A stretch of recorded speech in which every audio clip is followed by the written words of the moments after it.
Құлагер поэмасы ақынның ең соңғы туындысы. Ілияс Жансүгіров бұл поэмасында қазақтың белгілі сазгері, әнші ақыны, серісі ақан өміріне үңіледі. Оның тар заманда кең далаға сыймай, әділетсіздік пен тартысып өткен заман құбылысына бас имей кеткен өрлігі мен ерлігіне арналады.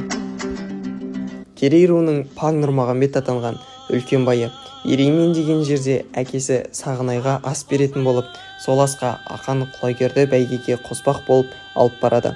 Бәйгеге 323 ат қосылады. Бәрінің алдында келе жатқан құлагерді бұрыннан ақанмен өштесіп жүрген Батыраш, Қотыраш деген бай феодалдар соққыға жығып өлтіреді. Ақанның сері үшін құлагер өлімі тіпті ауыр қайғыға айналады. Баласымен екеуі елсіздегі Қоскөл деген қамысты қопаны мекендеп, тау кезіп, иесіз даланы жайлап, өзгеден оғаш өмір сүреді. Тау тасты күңірентіп ән салады.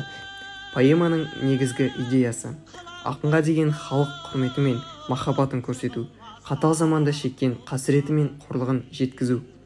Бұл қазақ тарихында ақанның құлагеріне қатысты тұңғыш жазылған әдеби әрі тарихи туынды. Поэманың үш ерекшелігін атап өтуге болады.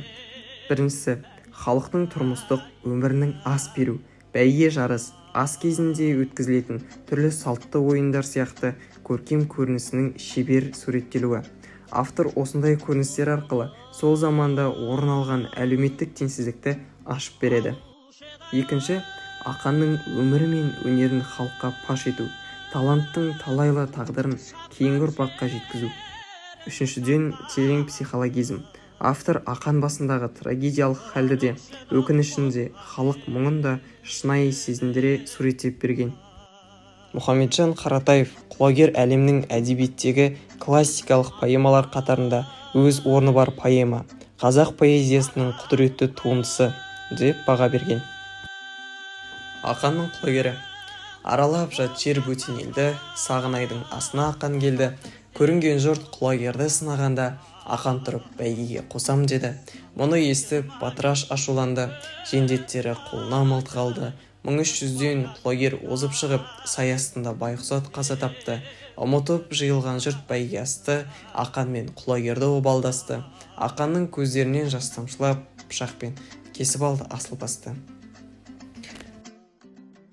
Менің бұл өлеңді шығаруыма Ілияс Жансүгіровтің құлагер поэмасы себеп болды. Сіздерді де құлагер поэмасын оқуға шақырамын.